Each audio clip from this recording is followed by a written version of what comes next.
जय हिंद। नमस्कार दोस्तों। हम राष्ट्रपति के बारे में हम जो अभी नए नए डेट चल रहे हैं राष्ट्रपति अपॉइंटमेंट करने के लिए, तो हम राष्ट्रपति की बहुत सारे जो भी सुविधाएं होती है, राष्ट्रपति की जो अपॉइंटमेंट होती है, महाभियोग कैसे लगाकर उसको हटाया जाता है, उसके बारे में हम स्टडी करेंगे और जानेंगे। दोस्तों देखिए, सबसे पहले जो प्रेसिडेंट होता है, तो आप लोग को तो पता ही होगा कि जैसे कि एयरफोर्स, आर्मी और नेवी तीनों के हेड होते हैं कौन? प्रेसिडेंट। और प्रेसिडेंट भारत का पहला नागरिक होता है।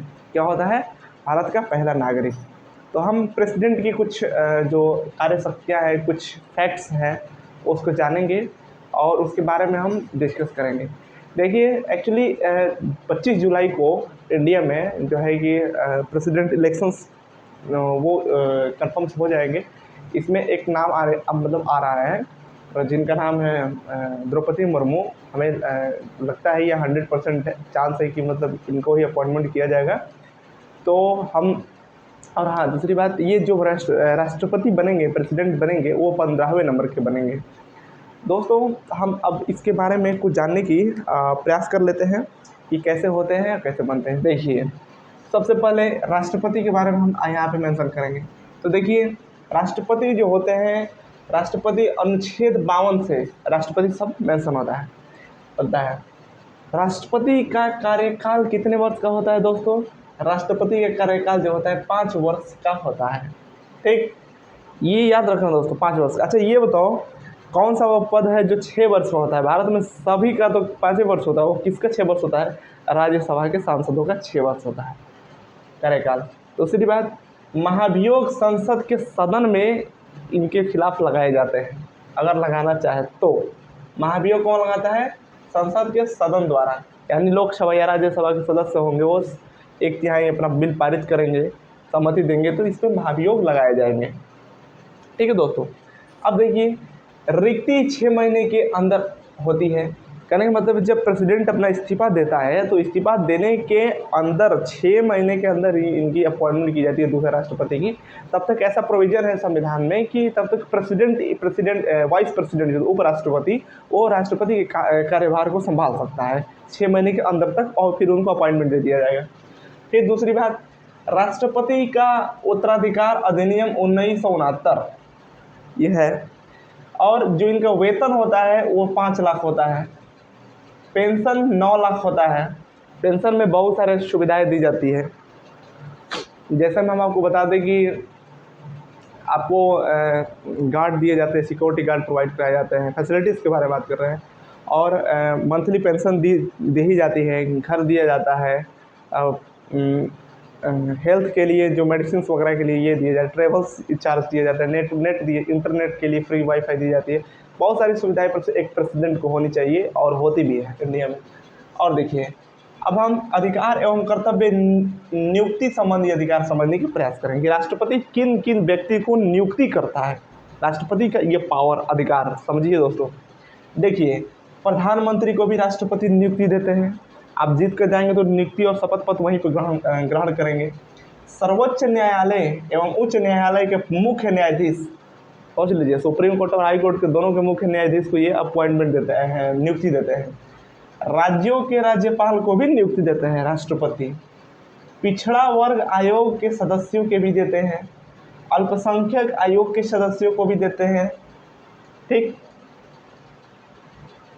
राजदूतों तथा अन्य राजनयिकों को भी देते हैं। राजदूत मतलब आप समझ रहे हैं ना, जो IFS होते हैं, इंडियन फॉरेन सर्विस, जो अलग कंट्री में जाकर UPSC से सिलेक्ट होते हैं और अदर कंट्री में जाकर अपनी सेवाएं देते हैं, और एक दूसरे कंट्री के बीच में जो समन्वय स्थापित करने के लिए जो भी रिलेशंस होते हैं, जो भी समझौता होते हैं, उन चीज़ को बारीक से बताने की प्रयास करते हैं, जैसे इतिहास में भी होता था ऐसे। ठीक है। उसके बाद अनुसूचित क्षेत्रों के प्रशासन के संबंध में रिपोर्ट में भी इनका अधिकार रहता है राष्ट्रपति का। दोस्तों, इतना तो हम जान गए कि राष्ट्रपति का ये क्या बोलते हैं कि अधिकार एवं कर्तव्य क्या है। अब देखिए दोस्तों, हम अब जान लेते हैं राष्ट्रपति की विधायी शक्तियाँ क्या है। विधायी शक्तियाँ, संसद द्वारा पारित विधेयक राष्ट्रपति के अनुमोदन के बाद ही कानून बनता है। अब मान लीजिए कि कोई भी कानून बनाना हो, तो नहीं लोकसभा नहीं राज्यसभा अपने में नहीं बना सकता है। कोई भी बिल पास करवानी हो, एक्ट बनवाना हो, तो लोकसभा और राज्यसभा दोनों बनाएंगे और उस पर राष्ट्रपति की मुहर लगेगी, तब जाकर वो बिल पक्की बिल होगी। तो ये उनकी क्या है, शक्तियाँ हैं। पहला ये वाला। अब दूसरा क्या है, संसद में निम्न विधेयक को पेश करने के लिए सहमति। समझ रहे हैं ना, संसद में जो निम्न विधेयक होते हैं उनको पेश करने के लिए सहमति इनके पास अधिकार होता है। ये दूसरा। तीसरा क्या कह रहा है कि नए राज्यों का निर्माण वर्तमान राज्य के क्षेत्रों धन विधेयक, यानी कि अगर नए राज्य आप बना रहे हैं, ठीक, निर्माण कर रहे हैं, जैसे मान लीजिए कि सन 2000 में यूपी से उत्तराखंड कटा, बिहार से झारखंड कटा, एमपी से छत्तीसगढ़ कटा, ऐसे जो राज्य डिवाइड होते हैं उनमें राष्ट्रपति की वो सहमति होनी चाहिए, तभी आप निर्माण कर सकते हो और बंटवारा कर सकते हैं। दूसरी, संचित निधि में व्यय करने वाले विधेयक, जो संचित निधि होती है, जो पैसे होते हैं उसमें जो पैसे होते हैं उसमें जो विधेयक बनते हैं वो भी राष्ट्रपति के अधिकार के अंडर ही आते हैं।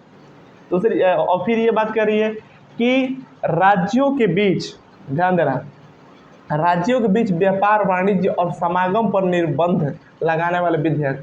जैसे मान लीजिए एक राज्य है, दूसरे राज्य है, इन राज्यों के बीच में अगर जो बिजनेस वाणिज्य व्यापार होता है उसको हम लगाते हैं, तो ये भी क्या होता है कि ये हमारा कर्तव्य होता है, किसका, राष्ट्रपति का। दूसरी बात, संसद सदस्यों के मनोनयन का अधिकार होता है। ठीक, संसद के सदस्य होते हैं उनकी मनोनयन का भी अधिकार इन्हीं के पास होता है। अध्यादेश जारी करने के लिए अध्यादेश जारी करने की शक्ति भी होती है, यानी संसद के स्थागन के समय अनुच्छेद 123 के तहत अध्यादेश जारी कर सकता है। ठीक है, ये वाला।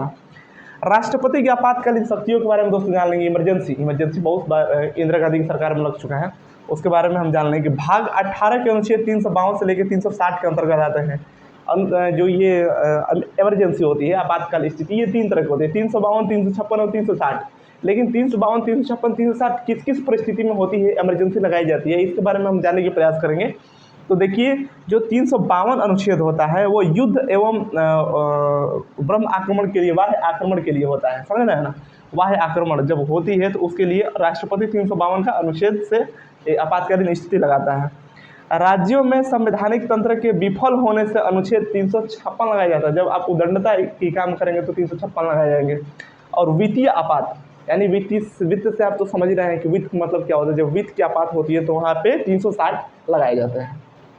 दोस्तों, तो ये रहा हमारा राष्ट्रपति संबंधित सारे कार्य। अब जो राष्ट्रपति की नियुक्तियां होती है वो तो पता ही आपको कि लोकसभा, राज्यसभा और विधानसभा और विधान परिषद को मिलाकर राष्ट्रपति की नियुक्ति की जाती है। तो दोस्तों ये रहे, और आने वाले समय में आप लोग को देखने को मिल जाएगा एक नए राष्ट्रपति का चेहरा, हो सकता है ऑलरेडी हो द्रौपदी मुर्मू।